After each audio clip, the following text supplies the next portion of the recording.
धन्यवाद। सबका शुभ हो, सभी को सदैव की जय। आज 25 दिसंबर, चिंतन का दिन।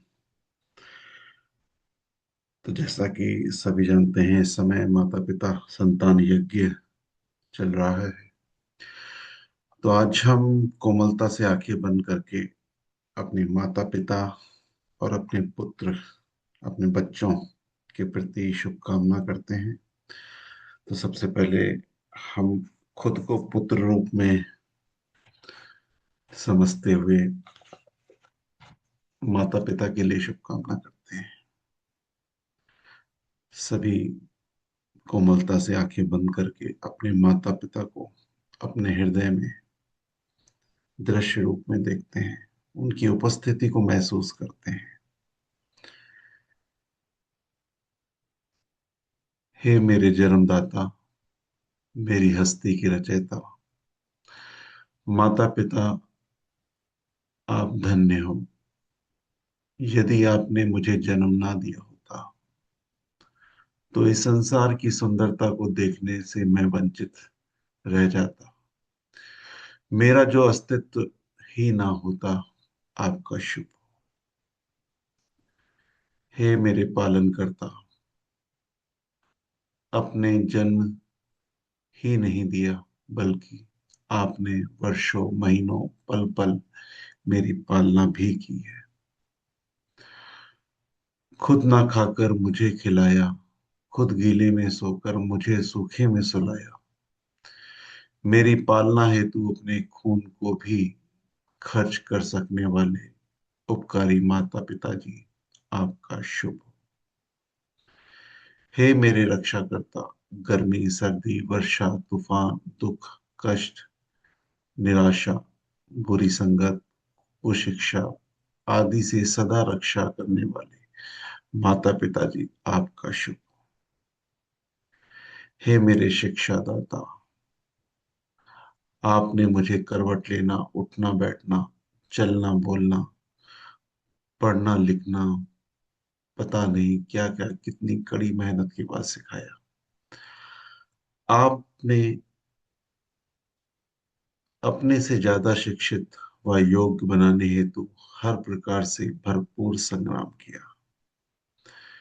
हे मेरे अस्तित्व के हमदर्द माली उपकारी माता पिता जी, आपका शुभ।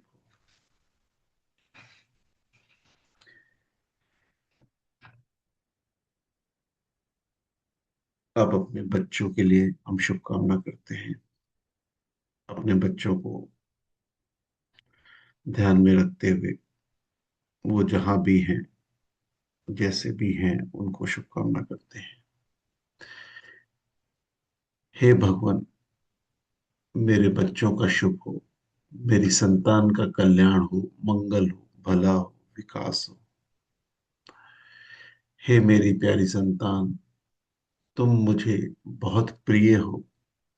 मैं तुम्हारे शुभ में सुख पा सकूं, तुम्हारी सेहत ठीक रहे, तुम्हारा दिमाग विकसित हो, तुम उचित सुखों को के भागी बन सको, तुम उचित साधनों से धन कमाकर अच्छे आर्थिक हालात पा सको।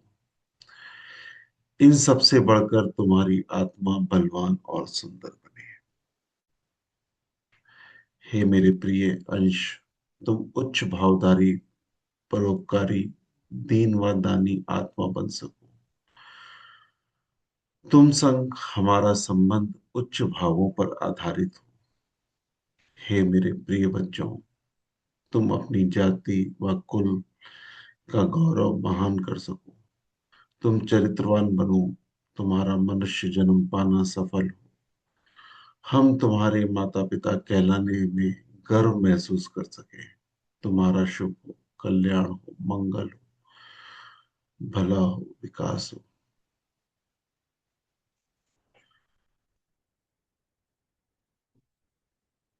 सभी धीरे धीरे आंखें खोलते हैं। आज हमने अपने माता पिता के प्रति शुभकामना दी, अपने बच्चों को शुभकामना दी।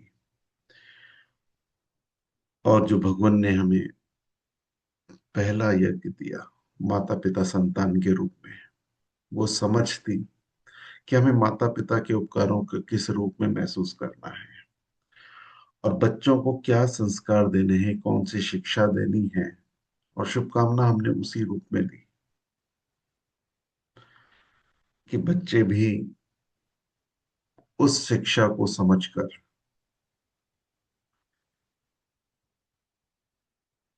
आगे बढ़ सकें, अपने आत्मा को समझ सकें और अपने आत्मा के विकास का उद्देश्य लेकर, अपने उस लक्ष्य को लेकर अपने जीवन को जिए, अपने लक्ष्यों को चुने जिसमें उनकी जो आवश्यकताएं हैं वो तो पूरी हों, लेकिन उनके आत्मा का अहित ना हो।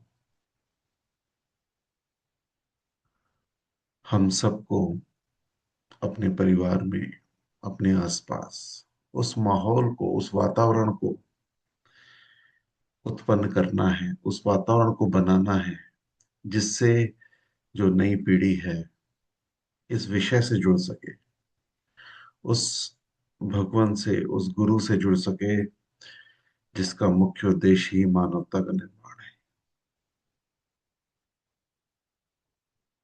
हम सब धन्यवाद देते हैं भगवान को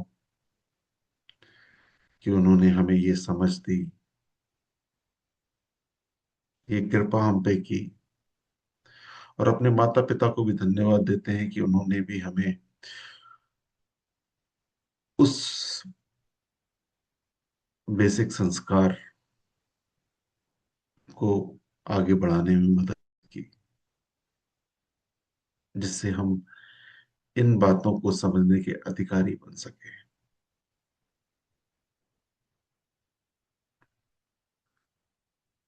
शुभ हो।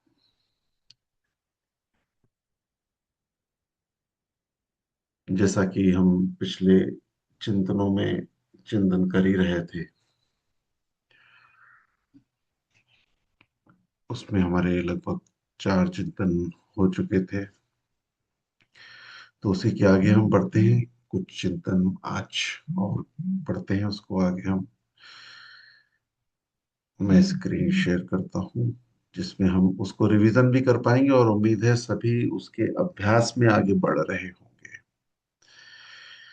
अभी रुड़की में जो महाशिविर आयोजित हुआ था उसके भी पहले सत्र में अभ्यास को जोर दिया गया था कि हम जानते तो बहुत कुछ हैं और रोज नित्य नया जान रहे हैं, लेकिन अपने जीवन में उतारने के लिए जो प्रोसेस है, जो तरीका है, उसमें सबसे पहले आता है अभ्यास। कि जो भी हम अध्ययन कर रहे हैं, श्रवण कर रहे हैं, उसमें जो बात हमारे काम की है, जो हमें लगता है कि हमारे जीवन में वो गैप है जिसको हमें जीवन में उतारना चाहिए, तो उसके लिए सबसे पहले हमें अभ्यास करना पड़ेगा। इसको अभ्यास शब्द इसलिए बोलेंगे कि हमारा जब अभ्यास चलता है तो कुछ गलतियां होने की संभावना है, तो उन गलतियों से रुकना नहीं है। ये मजबूती के लिए वो गलतियां हमें पकड़ में आए, आगे वो गलतियां कम होती जाएं, इसीलिए अभ्यास बोलना है। ये अभ्यास कुछ दिनों का हो सकता है, कुछ महीनों का हो सकता है। इसलिए जो भी बात हमें अपने जीवन में लगती है कि ये हमें उतारनी है, उसको हमें अपने जीवन में अभ्यास के रूप में लेना है। और यही अभ्यास हमें निरंतरता की ओर ले जाएगा और हमारे जीवन को उस दिशा में ले जाएगा जिस दिशा में भगवान हमें ले जाना चाहते हैं।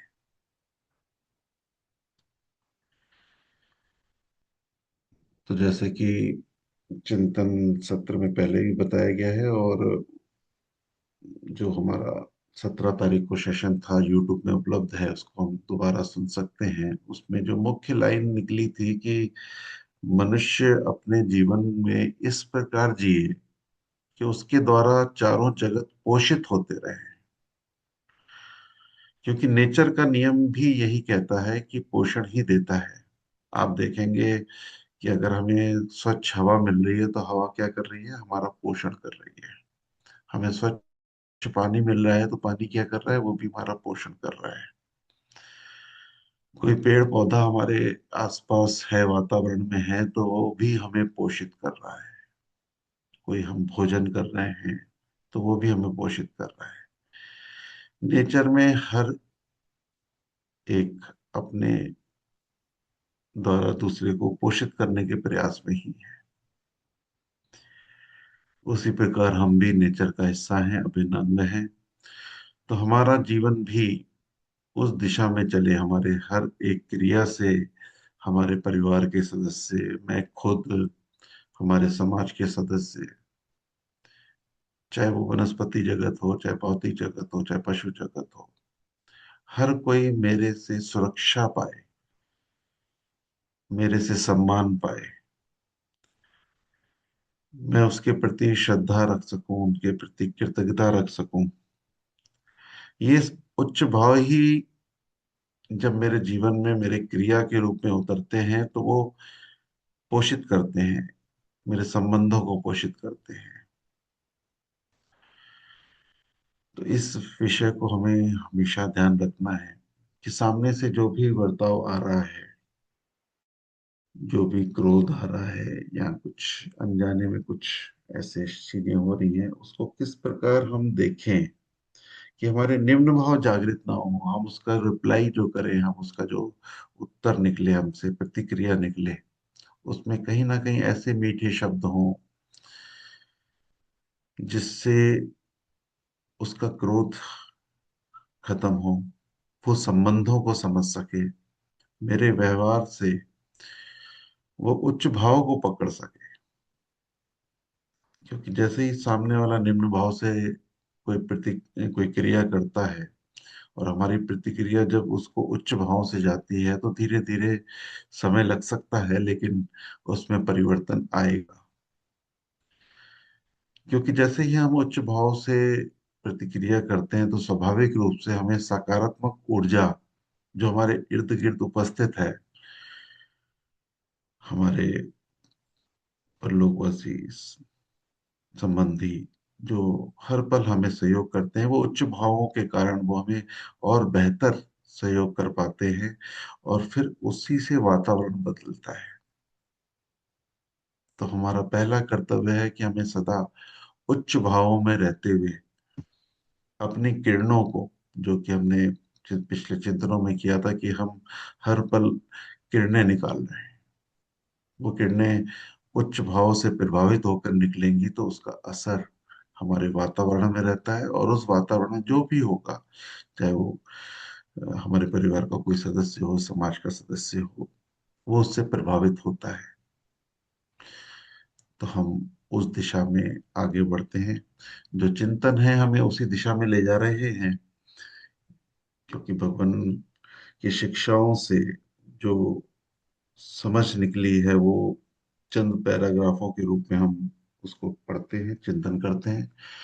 आज हम कुछ अ, चंद लाइनें पढ़ेंगे, और उस पे हम सबका कर्तव्य है कि फर्ज भी बनता है, और शिक्षा भी उसी रूप में कहलाती है कि हम उनको लिखित रूप में चिंतन कर सकें।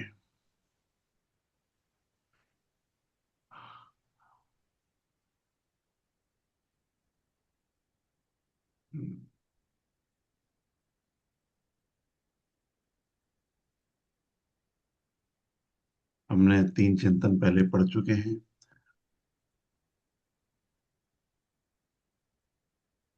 पहला, दूसरा, तीसरा। चौथा चिंतन हम पढ़ते हैं।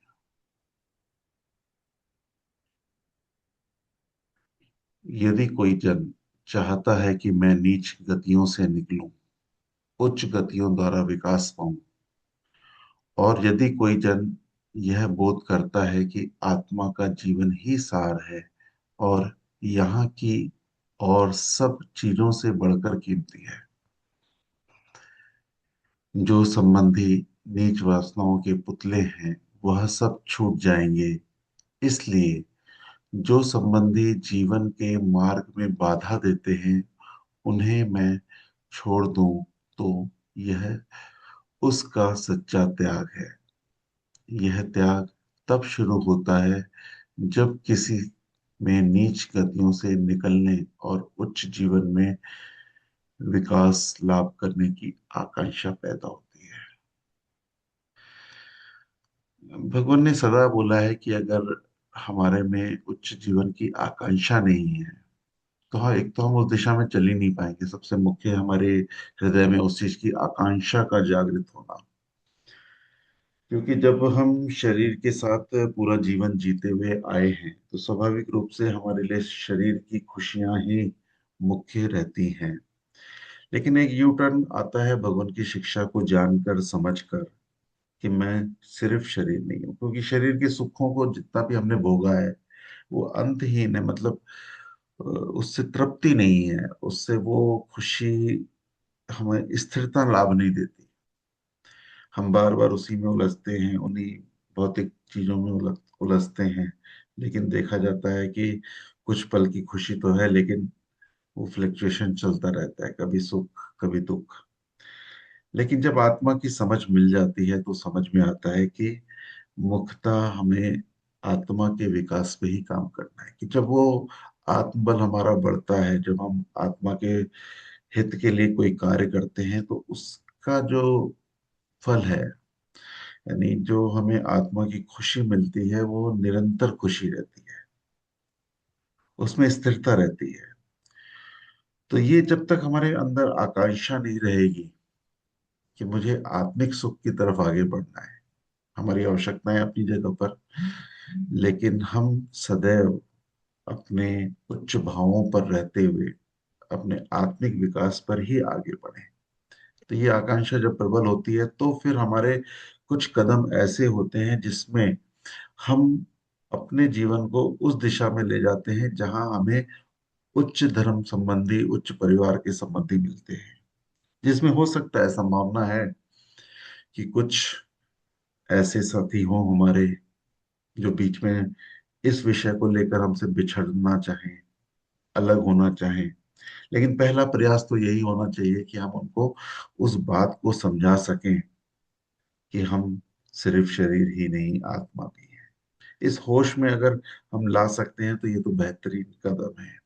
लेकिन फिर भी बहुत प्रयासों के बाद भी अगर कोई ऐसा है जो इस दिशा में मेरे लिए बाधा बन रहा है, मेरे को बार बार उस दिशा की ओर ले जाने के लिए प्रेरणा देता है, तो हमें वो संबंध को गौर करना चाहिए। फिर आगे बढ़ते हैं हम। पांचवा, अगर तुम खुद नीच गतियों से नहीं बचते तो तुम किसी और को नीच गतियों से नहीं बचा सकते। डिंग मार सकते हो कोई भी वासना या नीच शक्ति जो तुम्हें बुराई की ओर ले जाती है। यदि तुम उसके साथी बनते हो तो तुम पाप के आशिक हो। आवश्यकता है कि तुम्हारा धर्म जगत में जन्म हो। बहुत सुंदर पंक्तियां हैं, समझ बढ़ाती हैं कि सबसे पहले तो मुझे बचना है। आज भी अगर कोई ऐसी नीच गतियां हैं जो मुझे अधर्म की ओर ले जा रही है, कोई ऐसी लालसा, कोई मेरा ऐसा सांसारिक लक्ष्य जो कि मुझे धर्म के रास्ते से रोक रहा है, तो मैं औरों को उस दिशा में नहीं ले जा पाऊंगा। सबसे पहले तो मुझे बचना है। और जब मैं खुद बचता हूँ और उस सुखद अनुभव को पाता हूँ, बचना ही नहीं, बचने का सुखद अनुभव, बचने का दुख नहीं, बचने का सुखद अनुभव जब पाता हूं, तभी मैं दूसरे को समझा सकता हूं कि हमें किस दिशा में चलना है, हमारा सच्चा धर्म क्या है। तो हमें खुद को उस धर्म जगत में जन्म तो हो चुका है हमारा, लेकिन उस धर्म जगत में हमारा जन्म हो जाए जहां हमारे लिए सत्य धर्म ही मुख्य है। कि मैं उस जीवन को जी सकूं जिसमें मैं आत्मा को मुख्य समझते हुए हर कदम आगे बढ़ाऊं। हम अगला पढ़ते हैं। छठा, ओह, इससे बढ़कर कोई दुखदाई दृश्य नहीं कि मनुष्य बचने की बचने की संभावना रखकर भी ना बच सके और विनिष्ट हो जाए। काश तुम इस सच्चाई को देख सको कि सुख तुम्हारा लक्ष्य नहीं, सुख के पीछे जाकर मनुष्य मरने के लिए है। ऐसा हो कि सुख तुम्हारे ऐसा हो कि शुभ तुम्हारे जीवन का लक्ष्य बन सके और तुम उसके पीछे जाकर अधिक से अधिक विकास लाभ कर सको। हमने सुख और शुभ को बहुत अच्छी तरीके से समझा है। हम सब इसके अंतर को महसूस करते हैं और हमने पहले भी इस तालिका को बनाया है कि मुझे सुख किन किन बातों में मिलता है। हम सब आज एक्सरसाइज कर सकते हैं दोबारा, जिसने नहीं की है, कि आज की तारीख में मुझे सुख किन किन बातों में मिलता है, और उसके सामने हमें लिखना है कि जिसमें हमें सुख मिलता है उसमें हमारा शुभ है कि नहीं है। और जिन जिन बातों में हम शुभ लिख सकते हैं उन बातों को तो हमें कंटिन्यू करना है, और जिनमें हम शुभ नहीं लिख सकते कि उसमें मेरे को सुख तो है लेकिन शुभ नहीं है, तो उसको हमें अपने जीवन से हटाना है। और ये अभ्यास हमें बार बार करना है, क्योंकि जितना हम इसका अभ्यास करेंगे उतना हम शुभ को लेकर अपने जीवन के फैसले, अपने जीवन के शौक, अपने जीवन को आगे बेहतर तरीके से बढ़ा पाएंगे, जिसमें मेरे आत्मिक विकास हो, जिसको सुख और शुभ क्लियर नहीं है वो बाद में बात कर सकते हैं। ये सेशन संपूर्ण जीवन विज्ञान में भी हुआ था और श्रीमान जी के माध्यम से कई बार बोला गया था, तो मेरे ख्याल से सभी को स्पष्ट होगा। जिनको स्पष्ट नहीं है वो अ, बता सकते हैं। सातवां पढ़ते हैं। जो लोग कहते हैं कि भले या बुरे कर्मों का फल मरने के बाद स्वर्ग या नरक के रूप में मिलता है, तो यह कथन पूर्णतः मिथ्या है। भले या बुरे कर्मों का फल मनुष्य को उसके अपने आत्मा के भले व बुरे परिवर्तन के रूप में तत्काल मिलता रहता है। ये बहुत ही स्पष्ट है। हम बहुत सारी पुरानी मान्यताओं के आधार पर काफी साल जिए हैं, बहुत सारी मान्यताएं हैं, लेकिन आज भी आता है कि कोई अच्छा फल हमें मिल रहा है तो हम यही बोलते हैं ये हमारे अच्छे कर्मों का फल है, और कोई अगर बुरा परिणाम मिलता है तो हम बोलते हैं ये बुरे कर्मों का फल है। लेकिन ये हम शारीरिक रूप से देख पाते हैं कि मुझे अगर शारीरिक सुख मिल रहे हैं, यानी मेरे पास अपार धन संपत्ति है, मेरी अपार सुविधाएं हैं, मेरे पास गाड़ी घोड़े हैं, तो उसको हम उस रूप में देखते हैं कि ये फल का रूप है।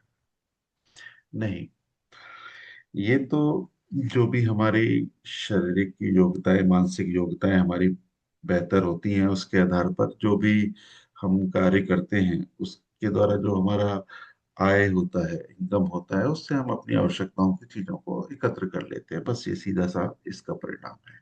लेकिन हमने अपना जीवन भाव के रूप में कैसे जिया है, हमने मैक्सिमम उच्च भाव से जिया है या निम्न भाव से जिया है, या दोनों प्रकार के भाव चल रहे हैं, तो ये परिणाम हमें आत्मिक रूप से जो मिलते हैं, हमारी आत्मिक अवस्थाओं को बेहतर करते हैं। तो यहाँ हमें चेक करना है जो हमारी मानसिक योग्यता है, जिससे हम कुछ आय इनकम करते हैं, वो अपनी जगह पर है। लेकिन कोई व्यक्ति निर्धन है या अमीर है, या उसका स्वास्थ्य खराब है, या जैसा भी कह लें, उसका शारीरिक जैसा भी है, लेकिन उसकी आत्मा की अवस्था क्या है, उससे कैसे भाव निकल रहे हैं, मुख्यतः उसके परिणाम की बात हो रही है। और ये तुरंत मिलता है, तुरंत हमारा उससे आत्मा प्रभावित होता है। या तो वो निम्न होता है, नीचे जाता है, या ऊंचा जाता है। और जितना हम निम्न भाव में ज्यादा से ज्यादा जीते हैं उतना हमारा आत्मा मरता जाता है, बीमार होगा, दुखी होगा, फिर धीरे धीरे अंत की ओर जाएगा। लेकिन शारीरिक सुखों में अन्य लक्ष्यों में हम उस चीज को पकड़ नहीं पाते, हमारा उद्देश्य सिर्फ शारीरिक लक्ष्यों को भी पूरा करना रह जाता है। इसलिए आत्मा के गिरावट को, उसकी मरती अवस्था को हम पहचान नहीं पाते। भगवान हमें यही जगाने का प्रयास करते हैं और बार बार प्रयास करते हैं। अब हम आगे बढ़ते हैं। आठवां, तुम्हारे आत्मा में यदि कोई बुरी चिंता गुजर रही है, तुम्हारे आत्मा में यदि कोई बुरी चिंता गुजर रही है, वह तुम्हारे आत्मा का नाश कर रही है, उसको कठोर बना रही है, उसको विकार से भर रही है। जितना यह बहुत जागृत और विकसित होगा, उतनी ही तुम्हारी नीच गतियां तुम्हारे सम्मुख आएंगी। तुम हमारी ज्योति और बल को पाकर उनसे निकलने के योग्य बनोगे। आत्मिक विकार से शुद्धि लाभ करने की प्रत्येक आत्मा को जरूरत है। सभी ध्यान दें, तुम्हारे आत्मा में यदि कोई बुरी चिंता गुजर रही है, सभी को अपने को देखना है। अगर मेरी आत्मा में कोई ऐसी बुरी चिंता है जो मेरी आत्मा का नाश कर रही है, कोई ऐसा विचार, कोई ऐसा कार्य जो मेरे से हो रहा है या हो चुका है, वो चिंता के रूप में मेरे मन में, मस्तिष्क में चली रही है, तो वो मेरे आत्मा को कठोर बना रही है, उसे विकारों से भर रही है। जितना यह बहुत जागृत हो और विकसित होगा, उतना ही तुम्हारी नीच गतियों तुम्हारे सम्मुख आएंगे। तो अगर हमारे मन में ऐसा कोई भी है, कुछ भी है, तो हमें भगवान की ज्योति और बल को मांगना है, भगवान की शिक्षा को समझना है, और उस निम्न भाव से, निम्न गति से घृणा लानी है, उच्च दुख लाना है। वो दुख हमें उच्च भावों की तरफ ले जाएगा।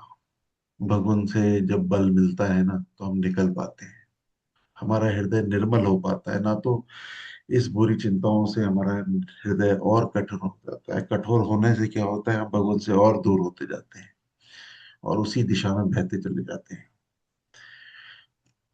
इसीलिए ये सुबह के साधन, रात के साधन महत्वपूर्ण है कि हम जागृत रहें, हम सोए नहीं। हम भटकती दुनिया में हम भी ना भटक जाएं। पूरी दुनिया भटकी हुई है। आज जहां भी निकलते हैं, हमें भटके हुए लोग ही दिखते हैं। हम जिनके बीच बैठते हैं, भटके लोग ही हैं। उनकी बातें कभी हम सुनते हैं तो समझ में आता है कि उसी अंधकार को वो जीवन समझ के जी रहे हैं।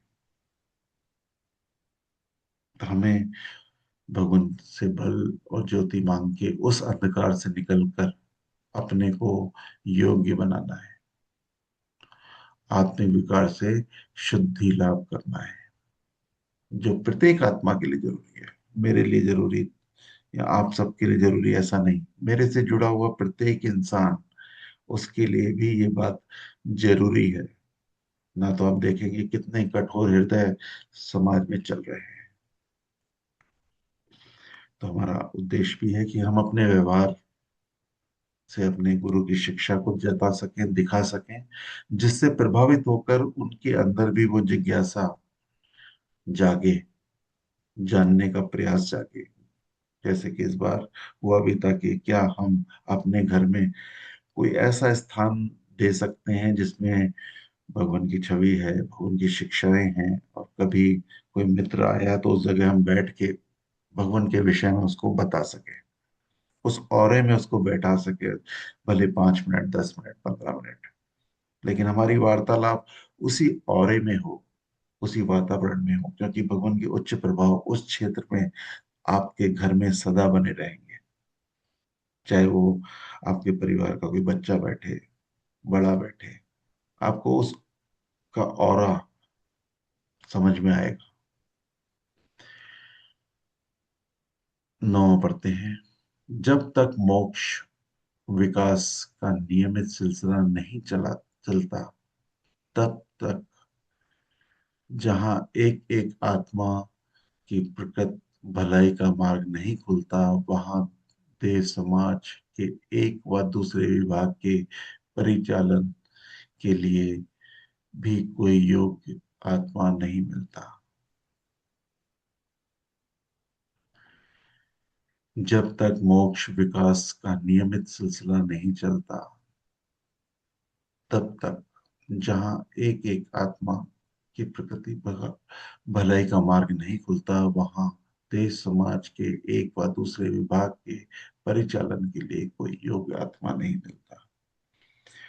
तो यही पिछले में जो बात हो रही थी कि जब हम निरंतर अभ्यास करते हैं, निरंतर उस दिशा में आगे बढ़ते हैं, तो आपको मालूम है बचपन से आज तक किसी में भी योग्यता बढ़ी है तो किससे बढ़ी है?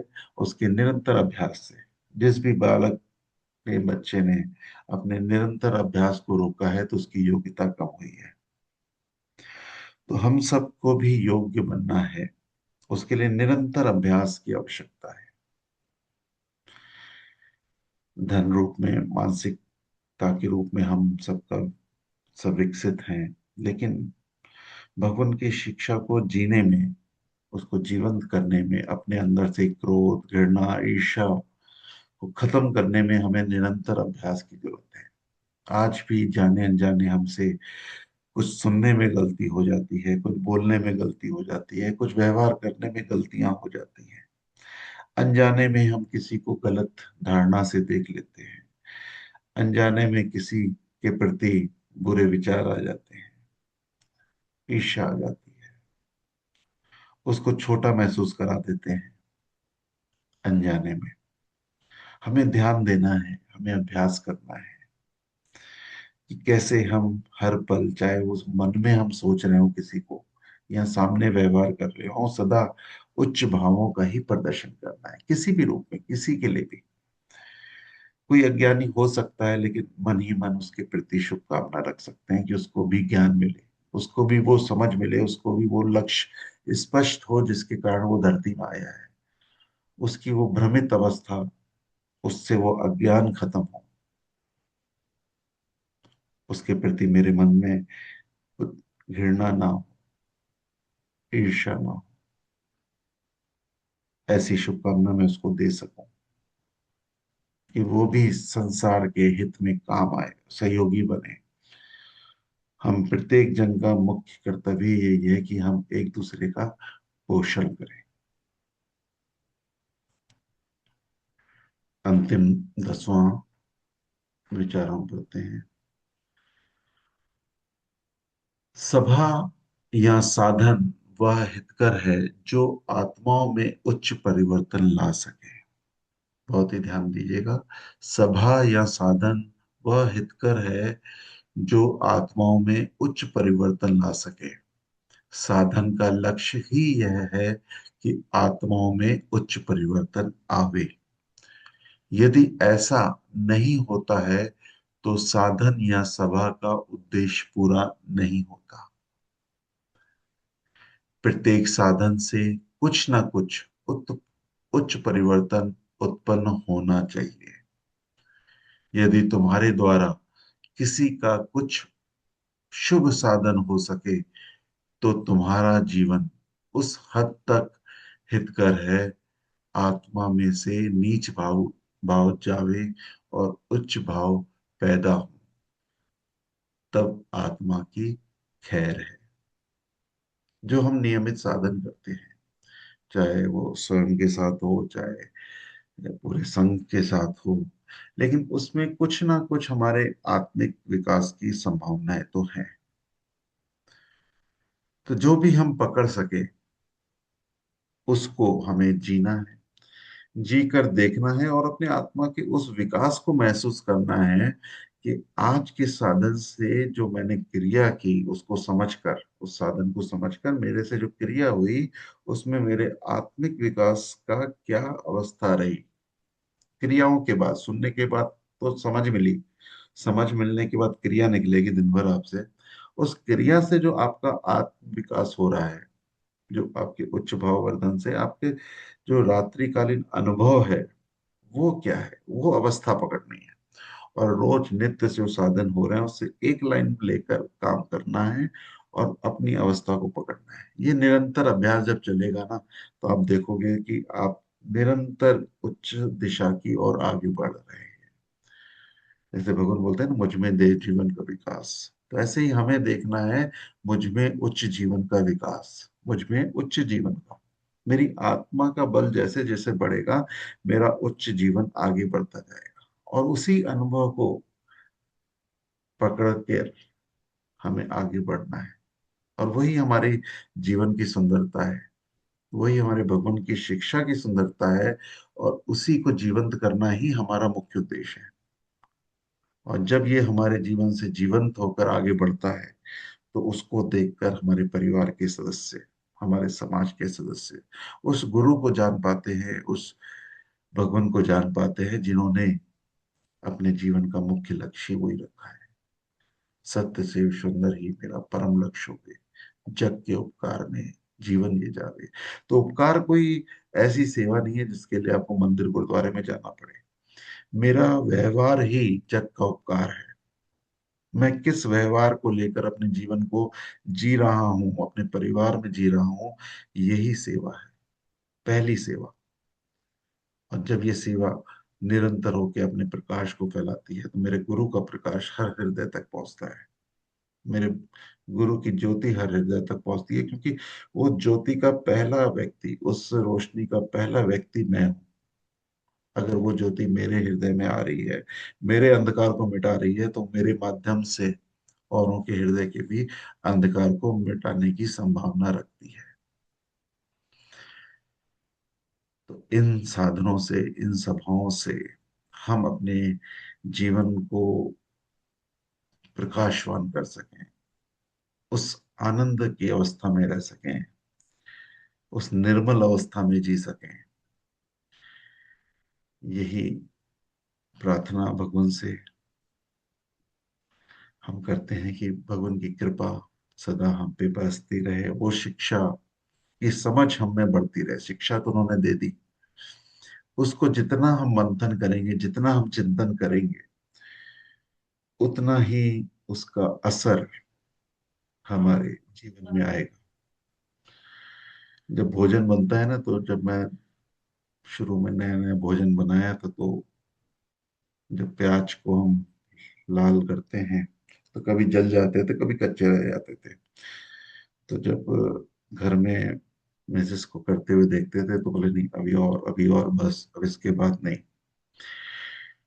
तो ये एक, जो हर एक का पूर्ण रूप होता है ना, उसकी एक विशेष अवस्था है। उसमें निरंतर अभ्यास से हम उसमें कुशल हो जाते हैं, चाहे वो भोजन बनाना हो, चाहे कोई भी हो, चाहे लेखन का काम हो। निरंतर अभ्यास, इसको कभी नहीं भूलना है हमें। जो भी रुकावट आए, उस रुकावट पे रुक कर उसका समाधान लेना है, उस समस्या का समाधान लेना है। समस्या से हमें अपने मार्ग को नहीं बदलना। अधिकतर हम समस्याओं में अटक कर अपने मार्ग को बदल देते हैं। मार्ग को बदल देते हैं तो लक्ष्य बदल जाता है। जो हमें एक भगवान ने लक्ष्य दिखाया है, उस लक्ष्य पर निरंतर चलना है, और बाधाओं में रुक कर, किसी से सलाह लेकर, किसी से चर्चा कर कर उस बाधाओं को खत्म करते हुए आगे बढ़ना है। तो हम सब इस दिशा में निरंतर आगे बढ़ सकें। आज से के साधन से, चिंतन सत्र से कोई प्रश्न हो तो जरूर पूछ सकते हैं, अभी समय है। किसी को कोई प्रश्न हो तो अवश्य पूछें। तो वो शिवानी मैं कुछ पूछना चाहता हूँ। शिवानी, ये जो आपने लेख पढ़े, ये देवत किन्ने से पढ़े? जी जी, जो आपने मेरे को पीडीएफ भेजा था उसी के ही है। आपने मेरे को पीडीएफ भेजा था ना, वही है ये। जी जी, शर्मा जी। शिवानी, मैंने सारे पार्ट्स का भेजा था, तो ये पहला पार्ट है ना? हाँ, ये वो क्रम से ही चल रहा हूँ, पहला से 10वें तक हो गया ये धीरे धीरे लगभग 600 चिंतन शस्त्र पे हम पढ़ेंगे, लेकिन बस निरंतर अभ्यास हमारा इस पे, हम रुके ना। हर एक लक्ष्य अपने आप में, चिंतन जो भी है अपने आप में पूर्ण है। इस पे हम स्वयं जितना चिंतन करेंगे, उतना हम स्थिर रह पाएंगे उस क्रियाओं पर।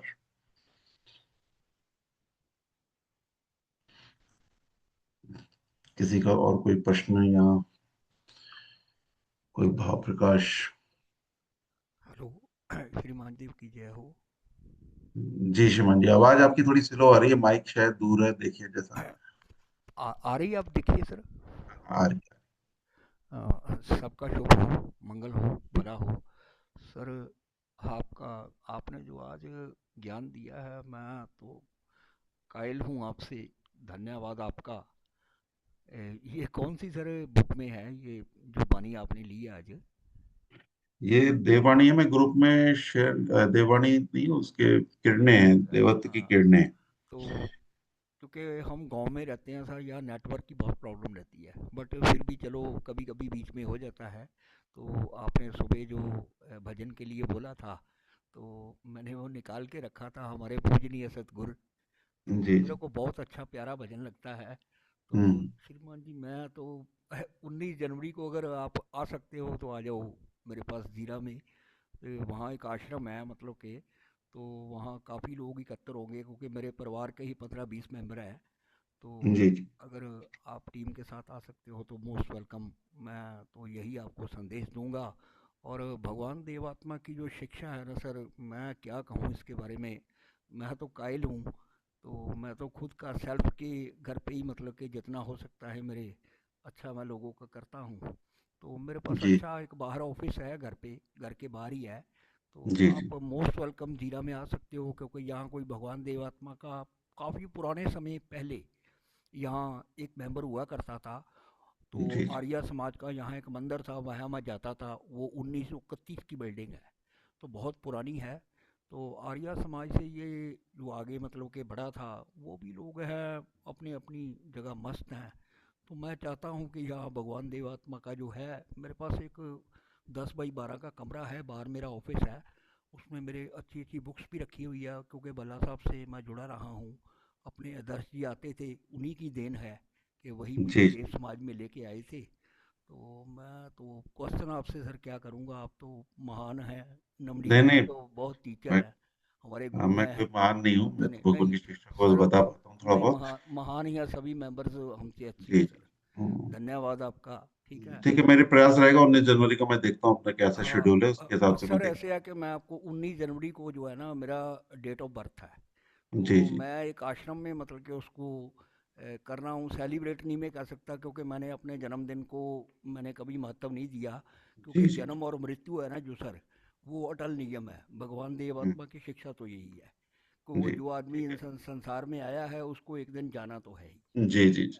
ठीक तो है, मैं आपसे पर्सनली बात करता हूँ बाद में फोन में, तो ठीक है, मैं धन्यवाद। प्रोग्राम ठीक। बनाता हूँ। ठीक हाँ, है, चलिए। धन्यवाद आपका। थैंक्स। धन्यवाद, शुभ। हाँ। शुभ। और जी, कोई शुभ कुछ? शर्मा जी। जी शुभ जी। शर्मा जी, मेरा ये क्वेश्चन था, जो फोर्थ वाला पॉइंट था उसमें था कि जो संबंधी नीच वासनाओं के पुतले हैं हम्म। वह सब छूट जाएंगे। इसलिए जो संबंधी जीवन के मार्ग में बाधा देते हैं उन्हें मैं छोड़ दूं। तो इसका मतलब ये है कि जो संबंधी अ, हमें उच्च जीवन की ओर हेल्प नहीं करते हैं, तो क्या मैं उसको छोड़ दूं? इसको आप इसमें थोड़ा और एक्सप्लेन करेंगे?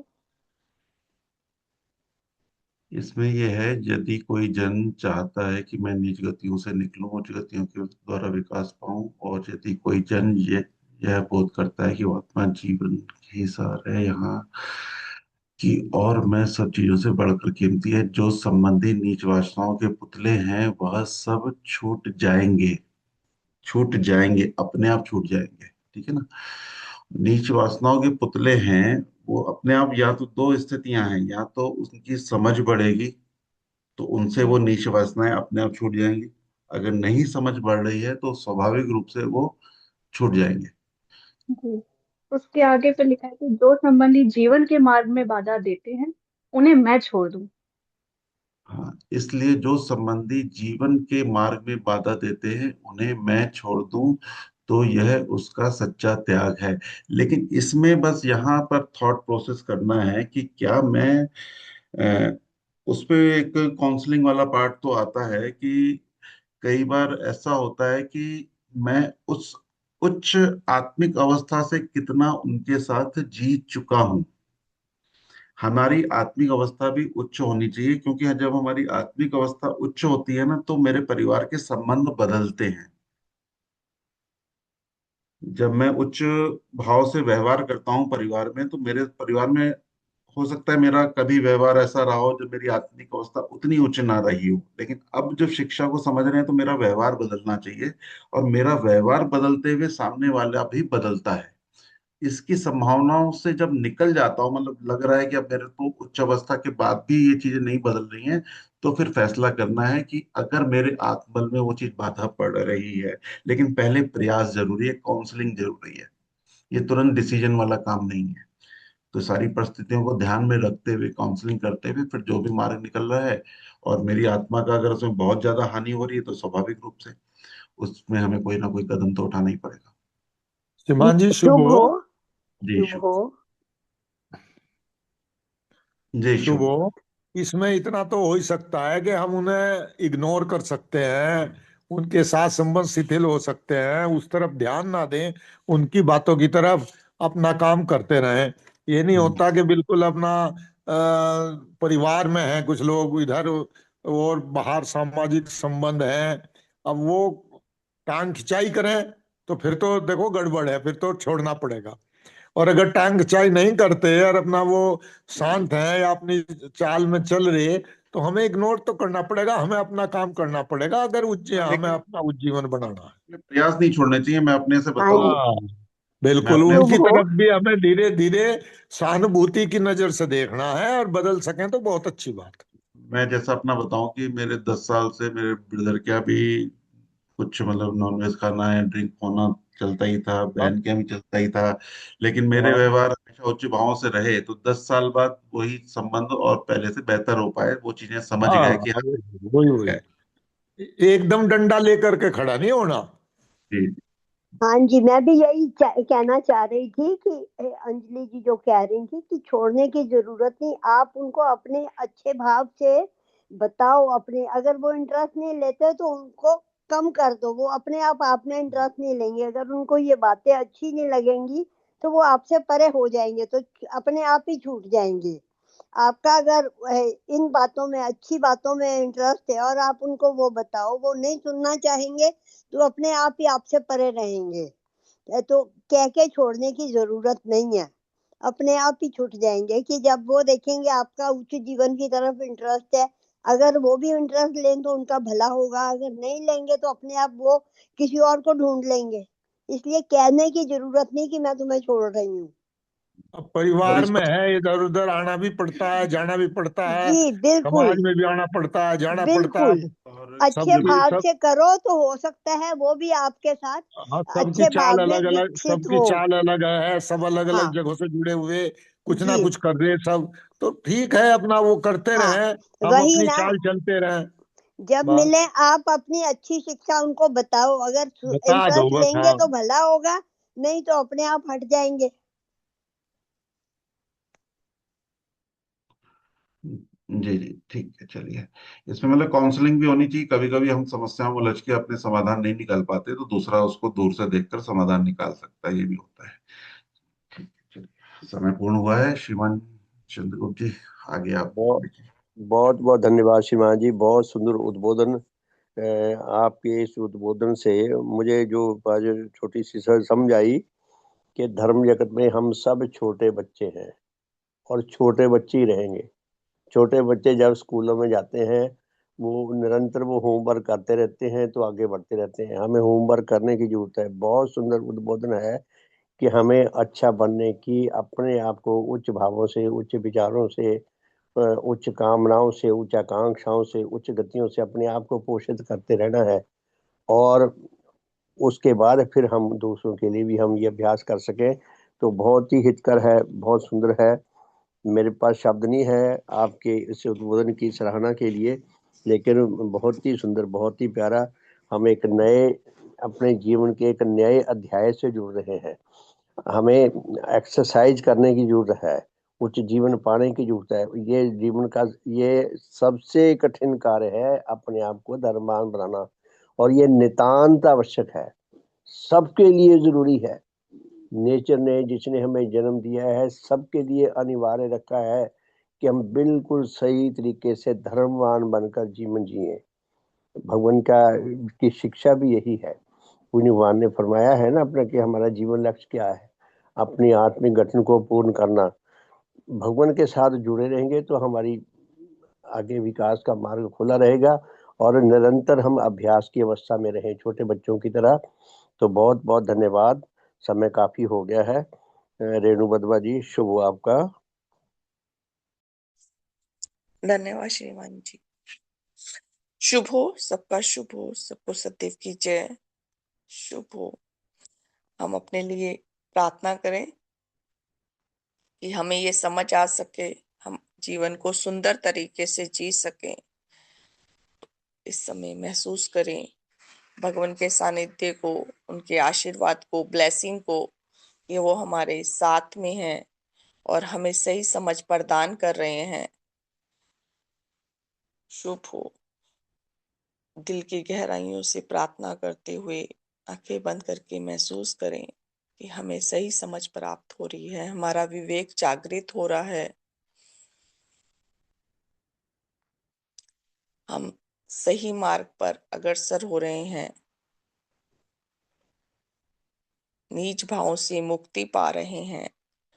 और बहुत गहरी प्रार्थना करते हुए कि भगवान आपका साथ हमेशा हमारे साथ बना रहे, हम इसी औरे में रहें, हम बाहर की नकारात्मकता से बचे रहें। शुभ हो। भगवान के लिए शुभकामना करते हुए, हे वैज्ञानिक संत, देव गुरु भगवान, आपको बारंबार नमन, आपको बारंबार नमन, आपको कोटि कोटि नमन। शुभ हो। आपका हर प्रकार से शुभ हो, मंगल हो, कल्याण हो। आपके सभी पूर्वजों का, सभी संबंधियों का, जो इस लोक में है, परलोक में है, हर प्रकार से शुभ हो, भला हो, मंगल हो, कल्याण हो। आप सूक्ष्म से हमारे लिए जो कार्य कर रहे हैं, जो संघर्ष कर रहे हैं, हम मनुष्य आत्मा उसको समझ सकें, उसको आत्मसात कर सकें, शुभ भाव में हम जीवन जी सकें। शुभ हो भगवान आपका, हमारे पूर्वजों का शुभ हो, जिनकी वजह से हम यहाँ पर हैं। शुभ हो। जो भी अस्वस्थ हैं उन सबके लिए 4 बार मन में शुभकामना करें। श्रीमान ब्रजेश गुप्ता जी के लिए शुभ हो, शुभ हो, शुभ हो, शुभ हो। सुदेश दीदी, सोतम कुमार जी, जो और कोई भी अस्वस्थ है, जिनके हम नाम नहीं ले पा रहे हैं, नहीं मालूम है, सभी स्वस्थ हो। शुभ हो। चारों जगतों का शुभ हो, हमारे भारत देश का शुभ हो, पूरे विश्व में शुभ और शांति आ जाए। भगवान देव आत्मा की जय, भगवान देव आत्मा की जय, भगवान देव आत्मा की जय, भगवान देव आत्मा की जय। सबका शुभ हो, सबका भला हो, सबका मंगल हो, कल्याण हो। शुभ हो। शुभ हो, शुभ हो, सबका शुभ हो। बहुत बहुत धन्यवाद रेणु जी। तो मैं एक बात और कहना भूल गया। राजेश मानी जी ने अभी जो संबोधन किया, उससे एक बात हमें सदा याद रखना चाहिए, हम सारी उम्र साधन करते रहते हैं। ऐसा नहीं है हम साधन नहीं करते, हम सारी उम्र साधन करते रहते हैं, लेकिन मात्र सुख पाने के ये भी नहीं देख पाते, समझ पाते कि ये सुख मेरे लिए विनाशकारी है या विकासकारी है। पूज्य भगवान हमारी जीवन की दिशा बदलना चाहते हैं कि हम अगर सुख ही पाने हैं तो उच्च सुख पाने का प्रयास करें। भगवान की शिक्षा के अनुसार जीवन व्यतीत करेंगे तो हमें उच्च सुख भी मिलेंगे, हमारा धर्म मार्ग प्रशस्त भी होगा, हमारा बहुत भला होगा, हम औरों के लिए भी हितकर बन सकेंगे। मैं ऐसा कर सकूं, आप सब ऐसा कर सके। बहुत बहुत भगवान का धन्यवाद हमें जागृत करने के लिए, हमारे कान खींच खींच के हमें याद कराते रहने के लिए। हालांकि भगवान हमारे कान नहीं खींचते, कान तो हमें अपने खुद ही खींचने चाहिए कि भगवान हमें याद करा रहे हैं। जैसे भगवान में ने भजन में लिखा है ना, बार बार ये मुझको मेरा बोध कराओ। उसमें लिखा है ना कि बार बार मुझे याद कराओ, मेरा स्वभाव नहीं है धर्म की ओर जाने का। भगवान आप बार बार मुझे स्मरण कराएंगे, तब शायद धीरे धीरे मेरे अंतर मन में ये बात बैठने लगेगी, धीरे धीरे स्थायी भी हो सकती है। तो भगवान कितना प्रयास कर रहे हैं, हम अधिक से अधिक भगवान के साथ जुड़े, उनकी शिक्षा के साथ जुड़े, उच्च विचारों उच्च भावों को अपने अंदर संचित करें, उनके अनुसार जीवन व्यतीत करें। मैं कर सकूं, आप सब कर सके, हमारा सबका शुभ हो। बहुत बहुत धन्यवाद। हमारे शुभ परिवार का शुभ हो। हमारी यह धर्म यात्रा निरंतर चलती रहे। सारे मनुष्य जगत को इस मंगल यात्रा से जुड़कर सच्चा आत्म कल्याण लाभ करने का सौभाग्य मिले। हम सब में उच्च मेल आए, उच्च एकता आए, उच्च प्रेम आए, और भगवान की कृपा जो निरंतर हम पर बरस रही है, हम उसका अधिक से अधिक सदुपयोग करने के योग हो सके, अधिक से अधिक सदुपयोग करके अपने लिए तथा सबके लिए हितकर बन सके। सबका शुभ हो। बहुत बहुत धन्यवाद। तो प्यारे साथियों, शाम को मिलते हैं 4:30 से 5:30 और रात को 8:40 से 9:30। कल प्रातः फिर 5:30 से 6:30। बहुत बहुत धन्यवाद। सुप्रभात। सबका शुभ हो, सबका भला हो। बहुत बहुत धन्यवाद। सब